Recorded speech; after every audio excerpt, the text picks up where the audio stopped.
Okay, now let's deal with the structure that distinguishes a plant cell from the animal cell, that is the cell wall. Not just the plant cells from animal cell, fungal cells also have a cell wall made up of chitin, and that distinguishes it from the entire rest of the cells which are animal cells. They do not have this cell wall. Plant cells have a cell wall which distinguishes the protoplast of the plant cell from the cell wall. Now what is the cell wall all about? It is a specialized type of extracellular matrix which is responsible for providing the rigidity to the plant cell, that it enables its turgor maintenance and the rigidity that it must have, and it enables its proper sidelining and growth of the plant cell. Now what is there in cell wall?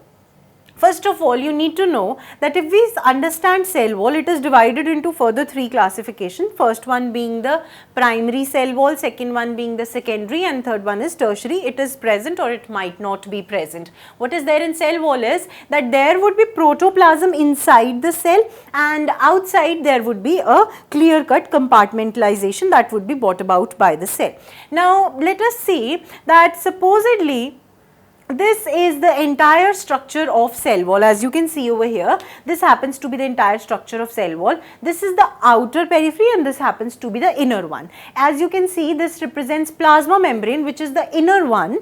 The plasma membrane has layers of cell wall which can be distinguished into primary, secondary and tertiary wall. Now let us see what is there in primary wall. Before going to primary wall, do pay attention towards the thick, strong and the thickness of the cell wall happens to be 0.1 nanometer to several micrometers it can extend up to. It is thick and it is responsible for rigidity, we have taken into consideration.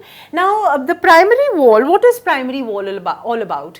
There are cellulosic microfibrils which are present, they are intertwined, they are small cellulosic microfibrils which grow in size when the cell wall is undergoing, the cell is undergoing the development. That time these cellulosic microfibrils they extend. So we have cellulosic microfibrils which are present as the first network in the form of lattices. Okay, now you have read in chemistry that what a lattice is basically. It is an arrangement. You might have seen that sort of game or some three-dimensional structure of a crystal. You see the lattices which are being formed. In same way, the cellulosic microfibrils they form lattices inside the cell wall. Those lattices are bound to each other by xyloglucan chains where we have hydrogen bonds. These xyloglucan chains are in close contact with each other. The lattice is formed by the hydrogen bonds which completes a continuous lattice, that is the primary cell wall. Now try to associate it with, like, you have to make a network. Supposedly you might have seen the construction work going on. They make a network of the beams which are to be laid in the roof where they have long iron bars and then they connect it, and just trying to associate. Supposedly you have to make a net, a thick net. So you would form first the base, then you would form the further net crossing crisscross bridges. So the first base material happens to be the primary cell wall, which would be cellulosic microfibrils. As you can see over here, there is a network that is to be formed in the form of continuous lattices. Now what happens? In these cellulosic microfibrils, we have another arrangement, that is of the peptic polysaccharides. Okay, it forms the second network. It would be present in those cellulosic microfibril lattices, and a second network would be formed. Supposedly, I am telling you this way, that you have to make a network like this. Okay, somewhat of this sort, and then you have to arrange it like this. These lines are to be present, then these lines are to be present, somewhat like this. So what we are dealing here with is that first of all, in the case of primary wall, we are laying the network like this, the first one. Then the secondary network, the second network comes in the form of polysaccharides. Now the second network, it comes in the form of polysaccharides which would be present. So we are in a way achieving a network that would be present in the form of primary cell wall, which would be setting up the processes where the secondary cell wall can develop. Okay. Now this primary cell wall is the basic structure of the cell wall. Then the last part of the primary cell wall is, now again in this network we made the first lattice, the simplest one. Then we made the second network in the form of peptide polysaccharides, where cross-linking and calcium bridges were formed for the ionic interaction. This is the second network that is being formed, and in between the third component of the primary cell wall is going to be the structural proteins. Alright, the structural proteins I am trying to present over here, these proteins would be present as the third network. So we get a lattice, then we get a second network that is formed out of peptide polysaccharides. Those are the residues of galactouronic acid forming the cross-linking of the calcium and ionic exchange channels, and then we have the structural proteins embedded in it. Supposedly you have a network, on that you put another network, and in that you put small structural proteins so that you get the basic structure of the primary cell wall. Alright, this primary cell wall, now we are going to see over here that we have pectin which is present, pectin fibers which are present embedded, then we have cellulose microfibrils which are present, which are forming the meshwork. In that there are pectin fibers which are intertwined, that is the second component, that happens to be the second component. And third one is the proteins, these soluble proteins which are part of the cell wall. So we have all the three components which form the primary wall. Then coming next we have secondary wall that would be present. Okay, now what is this secondary wall all about? We have discussed about primary wall, now we are going to see what is secondary wall.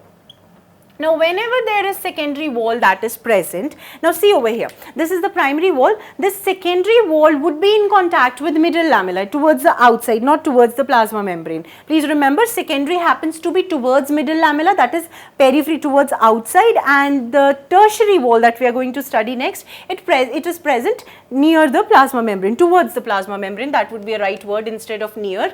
So when we have secondary wall, what we have in secondary wall, suppose this is the network that we are talking about, that is represented in this diagram. Over here we will have again fibers of cellulose which would be arranged loosely. Okay, loosely arranged cellulose microfibrils on the meshwork. This part I am representing, this is the meshwork. Over here we have loosely arranged cellulose microfibrils, and that would be the part of secondary wall. This secondary wall would be in contact with a layer, a cementing layer, that is known as middle lamella, which joins the cell or the cell wall we are talking about to the next cell. Supposedly I am representing this cell.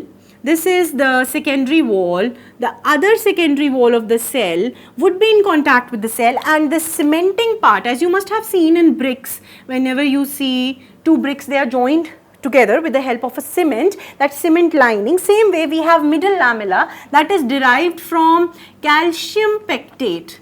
All the things I am stressing over here, you have to remember them. This middle lamella is made up of calcium pectate. It cements both the cells, and two secondary walls are in close contact with the middle lamella. This middle lamella has a secondary wall which is in contact with it, and the next secondary wall of the other cell would also be in contact with the middle lamella. So this is about the secondary cell wall that is formed by nothing else but cellulose fibers only, which are loosely arranged. Coming to the tertiary cell wall structure, what do we have in tertiary cell wall? In tertiary structure, we have a structure known as plasmodesmata. Okay?